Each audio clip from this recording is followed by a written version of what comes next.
Hi guys. So Ruby's gonna sleep here. I thought I'd make this video. I know we haven't posted in like a very long time, and I'm so sorry. It's just with the pandemic and stuff, we're not really going out of the house, so there's not really much to film. And let alone me and Noelle aren't really hanging out at all because of the pandemic. Come here. Come here. Come here. So I thought I'd just kind of give an update video for everyone on how everything's going. So little updates of life. So for a while, part of the reason we weren't filming was because for a while we've been dealing with Ruby with having some stuff going on. A lot of emergency room visits for Ruby, lots of tests and things. And a lot kind of happened in our lives. So after a lot of testing and a lot of trying to figure out what was wrong with her, she got diagnosed with EPI, which is exocrine pancreatic insufficiency.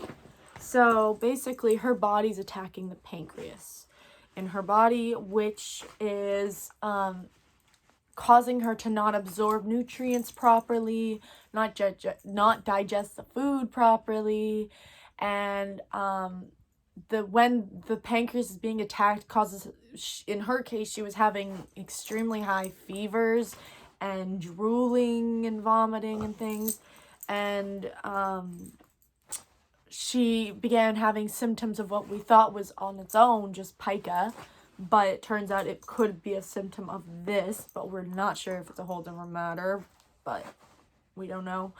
After talking a lot, going back and forth with our trainer that we work with and my therapists and my doctor and Ruby's vets, both the emergency vets, this EPI specialist, and our vet at home that we've been regularly going to, we all kind of agreed it's in the best interest of not only just Ruby, but me as well, to retire her early. So I was hoping Ruby would be working for at least 6 to 8 years. But Ruby's almost turning 2. She's turning 2 in May. But due to this and all of us agreeing, we're going to retire Ruby way sooner. So there's been a lot of grieving in this process of me accepting the fact that Ruby has to be washed, even though she's getting so good and she's been doing amazing with her tasks and her learning and her training. But it is in the best interest of both her and myself. Some of the stuff that we've learned that I needed, she's not quite big enough for. Like for the retrievals, she was struggling to carry some of them because her mouth is smaller. We had to kind of adjust stuff so that she could grab it or get a good hold to bring it to me, things like that. But also the stuff that I need, such as I do need some guide work when I disassociate and things like that she's just too small to do. She can't do it. Other things are like the alerts. She can reach pretty high up on me when she jumps on me to alert. But the problem is she's not quite big enough to help the DPT that I need. It takes longer with her, whereas with a bigger dog it wouldn't. And a bigger dog would be able to do the guide work and would be able to do the alerts to a better extent for me. Her paw, she's just kicking me, would help with that.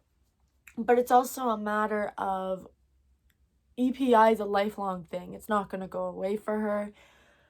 And we all kind of agreed. The problem is some of her symptoms we didn't realize were as serious as they were. Was she was losing weight, she wasn't growing properly, things like that. That now that she's in the treatment of it, she's grown a lot. She's bulked out like she's supposed to at this age. So her growing patterns weren't the same. Now, I will tell you, even with the growing and things like that, she is only 30 pounds, which is less than what we expected her to be. Which again is why we also said no guiding for her. She's too tiny. But anyways, it's also the fact that we want to be able for me to focus on the treatment for Ruby and the making sure she's taking her medication, make sure she's getting her supplements that she needs and her food. Can't really see it, but she's like this. But anyways, it was also a factor that with her pica, even with the treatment, a lot of people were saying, oh, the pica would go away with the treatment. It hasn't. It hasn't gone away. And the vets don't think this is behavioral because it just doesn't match the behavioral, like it doesn't tick the boxes for behavior. Can you stop? Do you want your ball? I'll give her ball. There you go. It doesn't tick the boxes for a behavioral thing. It is to do with the pica, that the EPI that just hasn't kind of calmed down to the point where we were hoping it would. It has calmed down, but not to the point that we were hoping it would. And so the problem is some of my disabilities are mental health disabilities, and one very prominent one is a very, very severe anxiety disability. And so the problem is with me working Ruby is my brain constantly is perfectionist, looking for perfection, looking for this, looking for that kind of thing. And so the issue with Ruby is with her pica, I'm constantly watching her, constantly correcting her, constantly stressed to just go anywhere because I'm so worried. Will she pick this up? Will she pick that up? Will she grab this? Oh my God, watch her. Don't let her do this kind of thing. And that's not very helpful for me. And it's kind of breaking the purpose of a service dog for my needs. You want your ring? She wants her ring toy. There you go. But anyways, so we kind of decided Ruby will retire. She will wash at the age of 2.5. So, well, actually, we weren't sure the age at that point. So we started talking about what's next for me once I was able to kind of accept that fate that Ruby had to retire way sooner, which I took really hard, but anyone would. So then we kind of were thinking, well, what do we do? Because, well, my mom at the time didn't want a third dog at all. So we were thinking I might have to figure out how to work without a service dog until our older dog Molly passes away. Then we'll get a new puppy. Well, then the vet said Ruby can't work that long. We can't risk her working that long because we really need to focus on Ruby and making sure she's healthy and all this stuff. So then we were kind of thinking, would we have to rehome Ruby? And that broke my heart. I couldn't do it. None of my family, we all kind of agreed, we can't do that. We can't rehome her. She knows us. She loves us. She has such a strong bond with me. There's no way. So then I started trying to figure out how to convince my mom. After a lot of convincing between me, my therapist, my doctor, all trying to convince her, my mom finally agreed to get a third dog. So then the thing was trying to figure out which breed to get. My trainer said I should go with the Fab 4, obviously, which if you don't know, in the service dog community, there's a Fab 4 group. And so those are poodles, labs, golden retrievers, or rough or smooth collies. So those are the dogs that are generally like the best suited for service work, in the sense that they're genetically usually sound. If you find the right breeder, they have the best prospects of making it through all the training and the work without having a high wash rate or a retirement or things like that. The Fab 4. So if you're a new trainer or you don't really know as much about dogs or how to train a service dog, or if it's your first service dog, most people will automatically refer you to one of the Fab 4 breeds. Which, the first time with Ruby, she's not a Fab 4 breed. She's a mixed breed. She's a doodle. And a lot of people were like, oh, doodles are badly bred, blah, blah, blah, blah, blah. But the thing is, Ruby's not actually badly bred. This EPI can happen with any dog. It's not a breeding issue. It's not even a testing issue. She had lots of tests done. Like, her parents were genetically sound and everything. So it wasn't the breeder's fault. It wasn't her fault. Like, the breeders were good, ethical breeders. It just happened. And it can happen with any dog, well-bred or not. Like, I know some teams who their dog has EPI, and their service dog team, and it's a lab. A very, very well-bred lab. And their lab has it. The other thing is just that, like, any dog can get it. It's not the breeder's fault or anything like that. But not every dog will have the same pica symptoms, just like not every person has the same symptoms with the same disease. So with this, Ruby's biggest symptoms were her weight loss, her pica, and her fevers, and another topic I won't talk about because I don't want to get YouTube violated. Her stool sample. But other dogs don't exhibit the pica, or their pica symptoms completely go away. In Ruby's case, they didn't. She still eats everything that, not everything, but not as much as she used to, but she still gets into stuff she shouldn't. And it's not a puppy chewing thing, it's a want to eat it, which is different. Huh? You being a puppy. I can't eat a puppy bowl. So that's Ruby. But not every dog has those symptoms. And with Ruby's case, because she still has pica symptoms, that's another reason why. So there are dogs that have EPI that work really well, a long working life, and they're good. It's just not in Ruby's case. So my trainer was saying that Ruby has basically the same thinking patterns and the same thinking speed, as in she learns stuff quickly and things like that, as a poodle. And the thing is, I would have liked to get a lab if possible, whereas I still have my issues with labs. But the biggest issue, or a golden, the biggest issue though is my mom, the people I live with. So my mom is severely allergic to dogs. She's allergic to the shedding. So I can't get a shedding dog even if I wanted to, because I live in her house.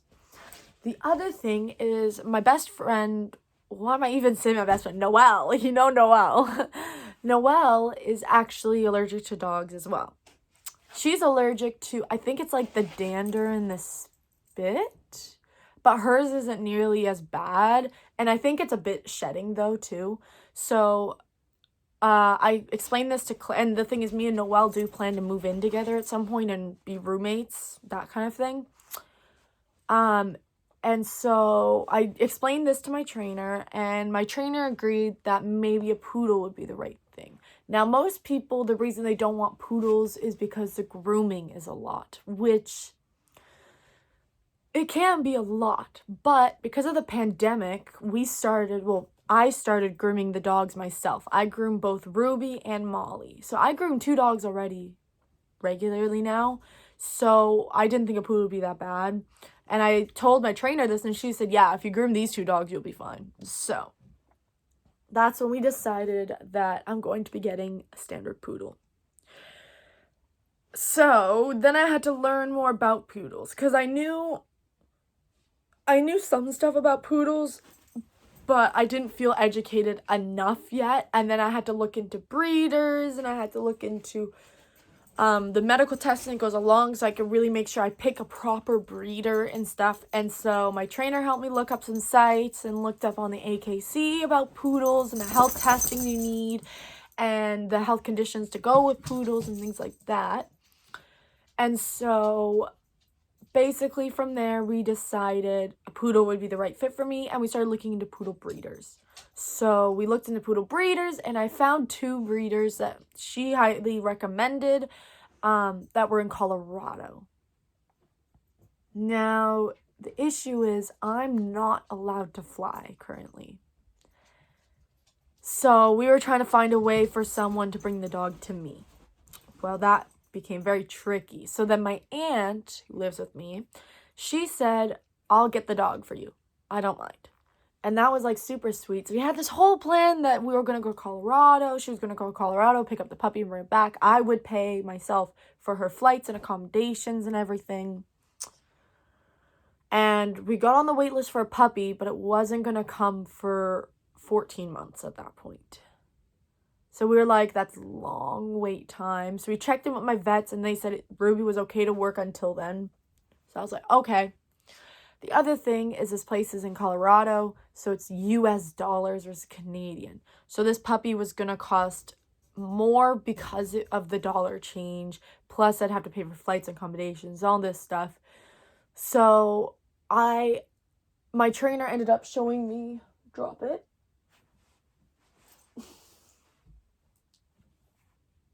Pica. Just gets into everything.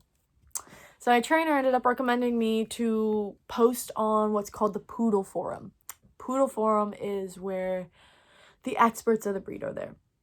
So I asked about poodle breeders that are able to breed or know about service animals for a service dog prospect. Well, I got a lot of messages, and they were all for the same breeder. And that breeder is Arrow Standard Poodles. And I was on Facebook groups, service dog Facebook groups, and they all recommended the same thing. So I was like, I'm going to check them out.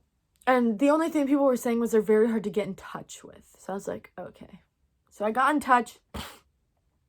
I don't know how. I don't know why. But they got back to me very quickly. So I was like, sweet. And we scheduled a phone appointment to talk on the phone more in detail. And they're amazing. She was so nice. The owner of Arrow Standard Poodles, so nice. It's just outside of where I live, outside of Toronto. And so he made what's called a file on me, which basically just means I told her what I needed and what my house life is like, who I live with, do I have pets, my yard size, like how big is it big, small, medium, does it fenced in or not, that kind of thing. And we got all that set up. And so basically I was supposed to get a puppy in the litter that was going to be born June. So then I would get the puppy in August.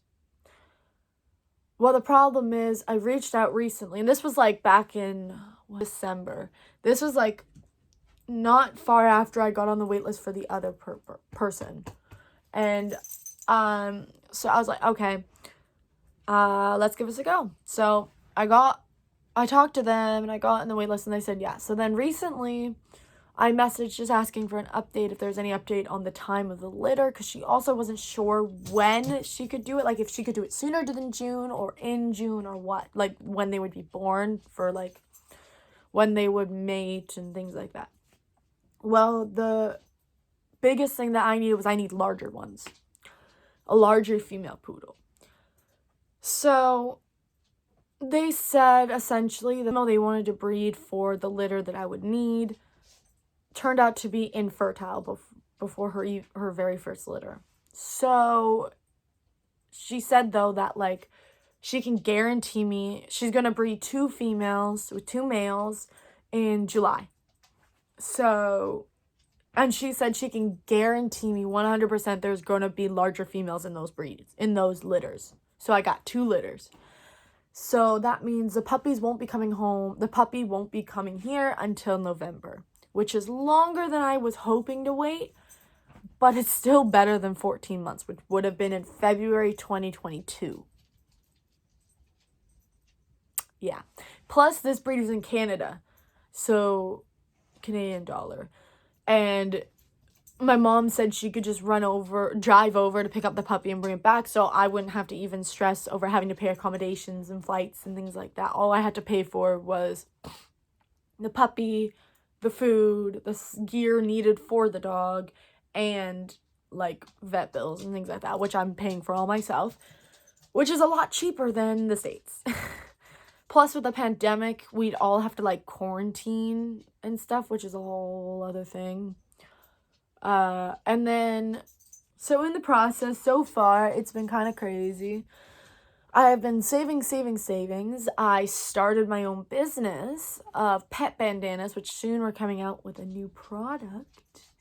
But we'll see. I'm on Etsy, and I have an Instagram, so I'll put those links down below in the discussion, or not the discussion, the description of the video.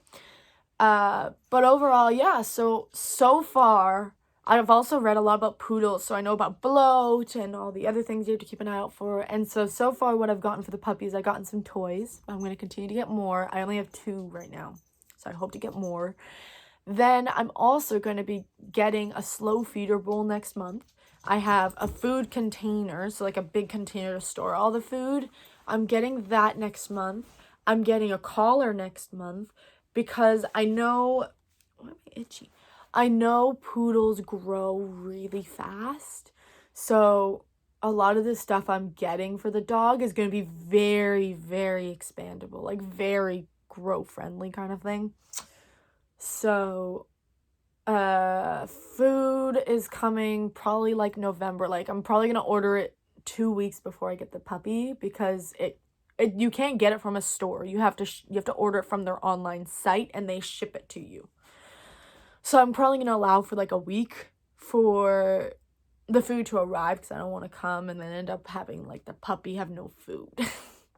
And then toys, I'm getting the containers coming, the collars coming. I'm getting the tag when COVID kind of calms down and we're not in lockdown anymore, because Toronto is still in state of emergency lockdown, but our numbers are going down, so hopefully we can go in person soon to stores, because I'm gonna get her dog tag, and I already have the name picked out, but I'm not gonna tell it to you. You guys can try and guess it in the comments if you want.